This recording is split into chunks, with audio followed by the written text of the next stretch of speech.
आज हम 10th science का एक बहुत ही ज़्यादा प्यारा सा क्वेश्चन पढ़ने जा रहे हैं। क्वेश्चन है हमारा कि बायोडिग्रेडेबल वेस्ट क्या होते हैं और नॉन बायोडिग्रेडेबल वेस्ट क्या होते हैं। चलो क्वेश्चन शुरू करने से पहले ना कुछ बातें करते हैं। आपको पता है ये जो क्वेश्चन है ना, what do you mean by biodegradable and non biodegradable waste, ये क्वेश्चन ना हर तरह का बच्चा याद कर लेता है। अब ये क्वेश्चन है ही इतना आसान, मैं क्या बताऊँ, कोई भी बच्चा याद कर लेता है क्वेश्चन। अगर ये क्वेश्चन मैं 8वीं क्लास के बच्चे को दे दूँ ना तो वो भी याद कर लेगा। अच्छा, रुको 1 मिनट, तुम्हें ना कुछ बातें बतानी है। अच्छा, जो तुम्हारी सॉइल होती है ना, सॉइल के ऊपर जो लेयर होती है, उसमें ना कुछ बैक्टीरियाज होते हैं, कुछ माइक्रोब्स होते हैं। क्या होते हैं? कुछ माइक्रोब्स। हमारी जो सॉइल होती है ना, उसके ऊपर कुछ माइक्रोब्स होते हैं, जिन्हें हम क्या कहते हैं? डिकम्पोजर्स। ये ना सॉइल के ऊपर पड़ी चीज़ें खाते हैं।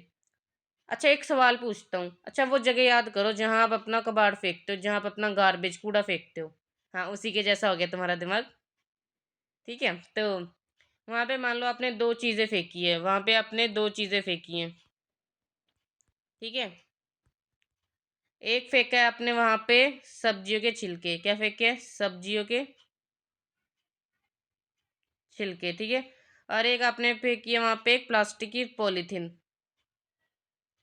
ठीक है, एक तो आपने फेंका है सब्जियों के छिलकों को और एक आपने फेंका है पॉलीथीन। ठीक है, प्लास्टिक की पॉलीथीन। अब आप ना वहाँ पे 1 महीने बाद आना। जब आप 1 महीने बाद आओगे ना वहाँ पे, आप देखोगे कि वहाँ पे ना जो सब्जियों के छिलके थे वो तो खत्म हो गए, गायब हो गए। पर पॉलीथीन की जो प्लास्टिक की जो पॉलीथीन है वो अभी भी वहीं पे है। पर ऐसा क्यों होता है? सब्जियों के जो छिलके होते हैं वो गायब क्यों हो जाते हैं? या फिर पॉलीथीन जो हमारे पास प्लास्टिक की पॉलीथीन है वो भी गायब क्यों नहीं हो जाती है?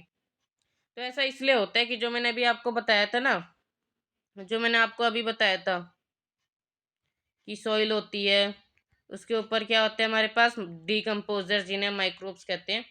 वो ना सॉइल के ऊपर पड़ी जो हमारे पास सब्जी के छिलके होते हैं उन्हें तो खा जाते हैं। पर जो सॉइल के ऊपर हमारे पास पॉलीथीन पड़ा होता है उसे नहीं खा सकते, वो नहीं खा पाते। इसलिए क्या होता है, हमें सब्जियों के छिलके दिखाई नहीं देते जब हम 1 महीने बाद दोबारा आते हैं। पर हमें प्लास्टिक की जो पॉलीथीन है अभी भी वहीं मिल जाती है। ठीक है, तो हमारे सब्जियों के जो छिलके हैं वो हमारे यहाँ बायोडिग्रेडेबल वेस्ट, और जो हमारे पास प्लास्टिक पॉलीथीन्स है वो हमारे पास नॉन बायोडिग्रेडेबल वेस्ट। चलो अब हम पढ़ते हैं अपना आंसर। ठीक है, सबसे पहले बायोडिग्रेडेबल वेस्ट है the type of waste which can be decomposed. ठीक है, जो हमारे खाने की प्रोसेस होती है ना, डिकम्पोजेस जो खाते हैं, ठीक है, जो ऊपर पड़ी चीज़ें खाते हैं उसे हम डिकम्पोजिशन कहते हैं, डिकम्पोज करना कहते हैं। The type of waste which can be decomposed by decomposers. ठीक है, माइक्रोब्स जो होते हैं सॉइल के ऊपर उन्हें डिकम्पोजर कहते हैं। इस पे भी क्वेश्चन है।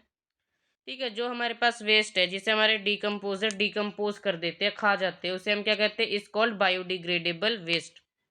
जैसे पेपर हो गया, लेदर हो गया, वुड हो गया, एक्सेट्रा। ठीक है, सब्जियों के छिलके जो थे, वेजिटेबल पील्स, वो भी हमारे बायोडिग्रेडेबल वेस्ट ही होते हैं। आगे हमारे पास non biodegradable waste. The type of waste which can not be decomposed by decomposers is called non biodegradable waste. जो वेस्ट होता है हमारा, जो हमारे माइक्रोब्स क्या है, डिकम्पोजर्स क्या है, जो डिकम्पोज नहीं कर सकते, खा नहीं सकते, वो होता है हमारे पास नॉन बायोडिग्रेडेबल वेस्ट।